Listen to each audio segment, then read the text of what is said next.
Question number 12 हमें find करना है जनरल इक्वेशन इस डिफरेंशियल इक्वेशन का। तो एक काम करते हैं, हमेशा की तरह x और y एक साइड कर लेते हैं। यहाँ पे x x x दिख रहा है, dx गिरा, इधर ले आओ, y सिर्फ यहाँ पे है ना, तो dy equal 1/x into x square minus 1, और ये यहाँ पे dx भी आ गया। ठीक है, तो इधर y है और इधर x है। इसके बाद क्या करना होता है, ऑन इंटीग्रेटिंग बोथ साइड, हमें इंटीग्रेट करना है। लेकिन इसका इंटीग्रेशन कैसे निकालें, है कि नहीं? तो इसको इंटीग्रेट करने के कई तरीके हैं। ओके, तो हम एक काम करते हैं, इसे हम लिखने वाले हैं dy equal 1/x into x plus 1 into X minus 1। एक ही बात है, बताओ है कि नहीं? क्योंकि क्या हो रहा है यहाँ पे, A square minus B square, X square minus 1 का स्क्वायर क्या होता है, X plus 1 into X minus 1। Okay, तो ये फॉर्मूला होता है। ठीक है, इससे फायदा क्या होगा, अब हम कुछ चीजें यूज करने वाले हैं। हमें करना क्या, वैसे हमें इंटीग्रेट करना है। ठीक है ना, ऑन इंटीग्रेटिंग बोथ साइड। और इंटीग्रेशन करने के लिए हमें पहले इसे सॉल्व करेंगे, देन हमें मिल जाएगा जो हमें चाहिए। तो लेट करने वाले हैं हम, ये काम हम पहली बार तो नहीं कर रहे हैं। लेट करने वाले हम इसे 1/x into x plus 1 into X minus 1 equal a/x plus b/x plus 1 plus c/x minus 1, ये लेट करने वाले हैं। ठीक है, ये सब काम हमने एक्सरसाइज 7.5 में बहुत बार कर रखा है, तो ये नया कुछ भी नहीं है इसमें।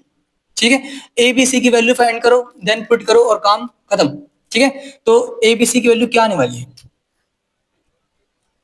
तो यहां से इसे करने के बाद हमें क्या मिलने वाला है, 1/x into x plus 1 into X minus 1 equal, इसे करो solve, LCM low, a into नीचे x है और क्या क्या नहीं है, ये नहीं है ये नहीं है, तो ये दोनों मल्टीप्लाई कर दो, x plus 1 into X minus 1।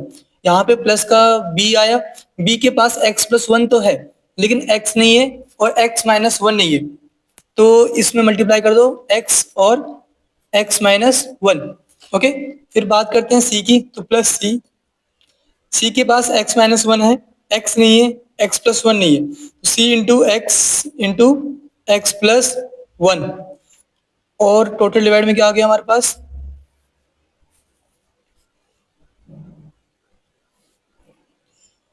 x into x plus 1 into X minus 1। Okay, तो ये आ चुका है, तो इसे आप कैंसिल कर सकते हो, सेम सेम है, कैंसिल कर दो। कंपेयर करना है हमें both side, on comparing both side, on comparing both side, तो हमें क्या वैल्यू मिलने वाली है बताओ। इस साइड सिर्फ 1 है, मतलब 1 इक्वल, इन्हें मल्टीप्लाई करो, a इंटू एक्स।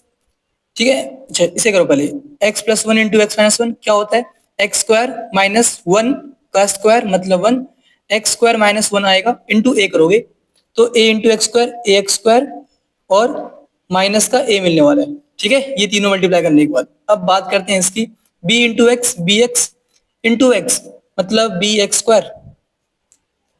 ओके, फिर बी एक्स इंटू माइनस का 1 मतलब माइनस का बी एक्स, फिर प्लस है तो प्लस सी एक्स इंटू एक्स, सी एक्स स्क्वायर, सी एक्स इंटू 1 प्लस का सी x.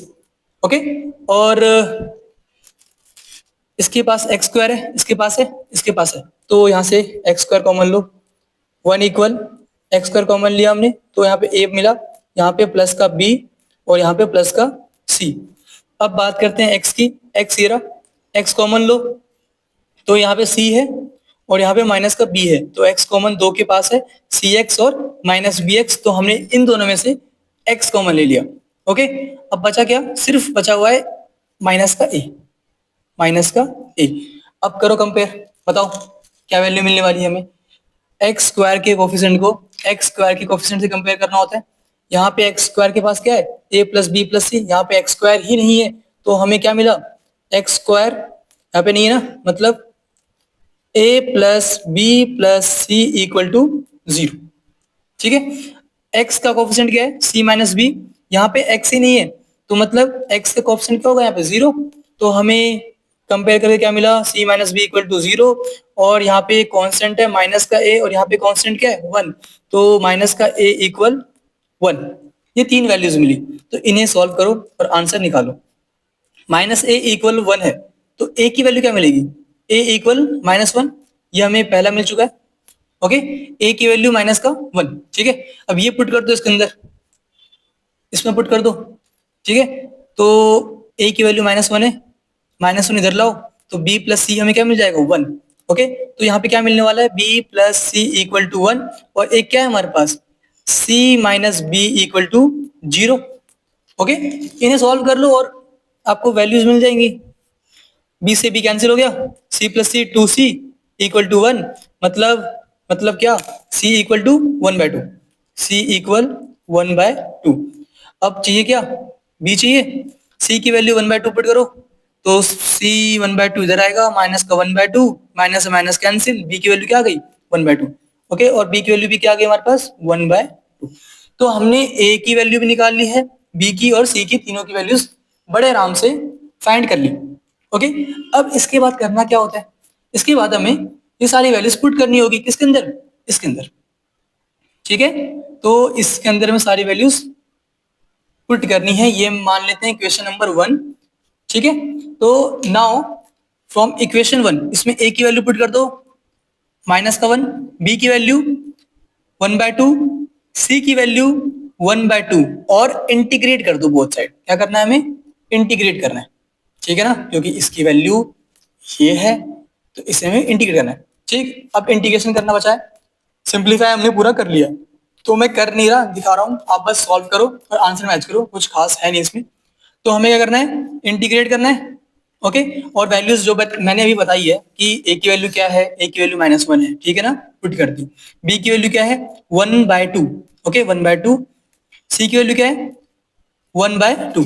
Okay, a b c की वैल्यू जो हमने निकाली है ये हमने पुट कर दिया, देन उसको इंटीग्रेट कर दिया। ठीक है, तो गलती से मैंने यहाँ पे इसको आगे और इसको पीछे लिखा है, फर्क कुछ नहीं पड़ने वाला, इसको आगे लिख लो चाहे इसको पीछे लिख लो। ठीक है ना, यहाँ पे आगे पीछे हो गया, तो इससे कंफ्यूज मत होना, कमेंट मत करना कि यहाँ पे ये कैसे आ गया x-1 जबकि x+1 था। ये x-1 ये वाला है और x+1 ये वाला है। ठीक है ना, तो अब करना क्या, इंटीग्रेट करना है। 1/x का इंटीग्रेशन क्या होता है, log mod x। वैसे ही इसका इंटीग्रेशन क्या होगा, log mod x-1। इसका क्या होगा, log mod x+1। ठीक है, x+1 है 1/2, यहाँ पे ये 1/2 है, यहाँ पे 1/2 है। ओके, ये बात तो कुछ खास नहीं है, सिंपल सा इंटीग्रेशन था। ठीक है, अब थोड़ा सिंप्लीफाई कर लेते हैं, क्योंकि हमें क्वेश्चन में कहा गया है कि बताओ जब y की वैल्यू 0 हो और x की वैल्यू 2 हो तब बताना है ना। तो पहले हम थोड़ा सिंप्लीफाई करेंगे, देन इसकी वैल्यूज पुट कर लेंगे जो हमें कहा गया है, y इक्वल टू 0 और x इक्वल टू 2। तो थोड़ा सिंप्लीफाई कर लो। देखो हमने क्या किया, अब इसके बाद क्या करेंगे हम, यहाँ पे 2 है, 1/2 है, 1/2 है, एलसीएम ले लो। ठीक है, तो हमने एलसीएम लिया और 1/2 कॉमन ले लिया। ठीक है, एलसीएम लोगे तो यहाँ पे 2 से मल्टीप्लाई करना पड़ेगा।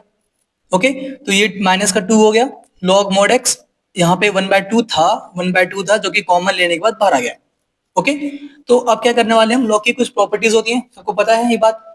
log m plus log n हमारा क्या होता है, log m into N, log m into N.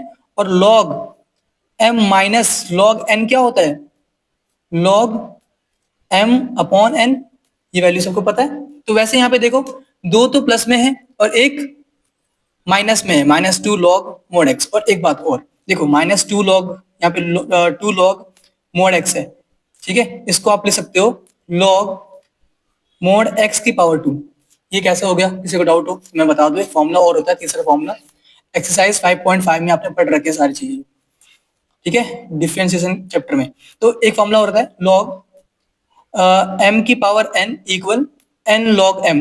अब आपको याद आ गया होगा, यहाँ पे ये दे रखा है 2 log m, तो इसको हमें ये लिख दिया log m की पावर n। ओके, तो ये एक ही बात है। ठीक है ना, तो यहाँ पे मैंने भी ये काम किया है, इसे यूज किया है ताकि ये 2 हट जाए। ओके, तो x स्क्वायर हो गया यहाँ पे, जो कि x था x स्क्वायर हो गया। अब ये देखो, ये दोनों क्या है, लॉग प्लस में है, ये माइनस में है, तो देखो ये प्लस में थे तो ये मल्टीप्लाई हो गए, क्योंकि देखो log m plus log n, log m into n होते हैं, तो ये दोनों क्या हो गए, मल्टीप्लाई। और ये माइनस में है तो ये क्या होगा, जो माइनस में होता है वो डिवाइड में आता है, log m minus log n equal to log m upon n, तो ये एक्स स्क्वायर जो था डिवाइड में आ गया। ठीक है, पहले इनको मैंने सॉल्व किया है, देन इसे सॉल्व किया है, लॉग की प्रॉपर्टी यूज की है, बस कुछ खास नहीं किया गया है यहाँ पे। ठीक है ना, तो ये आ गया हमारे पास। अब हम क्या जानते हैं कि हमें y की वैल्यू 0 पुट करनी है और x की वैल्यू 2 पुट करनी है इन इक्वेशन। इसके अंदर जल्दी से जहां पे भी आपको दिख जाए y 0 पुट कर दो, और जहां पे भी दिख जाए x 2 पुट कर दो, और हमारा काम खत्म। ठीक है, तो ये रहा y 0 पुट किया, ये रहे x x x, तो यहाँ पे 2 पुट किया। ठीक है, तो क्या मिला 1/2 लॉग, यहाँ पे लॉग भी है। ठीक है, लॉग लिख लो, लॉग एक्स स्क्वायर मतलब 2 का स्क्वायर माइनस 1 अपॉन 2 का स्क्वायर। ठीक है, यहाँ पे मोड भी है, तो वैल्यू क्या मिल जाएगी हमें, 2 स्क्वायर 4 होता है, 4 माइनस 1 3 अपॉन 4, तो माइनस का 1/2 लॉग 3/4 आ गया। अब आप बोलोगे कि माइनस कहाँ से आ गया, है ना, माइनस कहाँ से आ गया, देखो सी यहाँ पे था प्लस का, इसको इधर ले आओ, तो सी की वैल्यू निकालनी थी हमें, हमें क्या निकालना होता है, सी की वैल्यू, ताकि हम सी की वैल्यू इसमें पुट कर सके। पिछले क्वेश्चन में भी मैंने ये बात बताई थी। ठीक है, तो सी की वैल्यू निकालने के लिए ये सब हम पुट कर रहे हैं। ओके, तो सी क्या मिलेगा, इसको इधर ले आओ, तो माइनस का 1/2 लॉग 3/4। ओके, तो ये वैल्यू मिल गई है सी की, जो कि आपको बस इसमें पुट करना है और हमारा काम खत्म। ओके, तो ये रहा हमारे पास आंसर, उसमें सी की वैल्यू -1/2 log 3/4 पुट कर दो और हमारा आंसर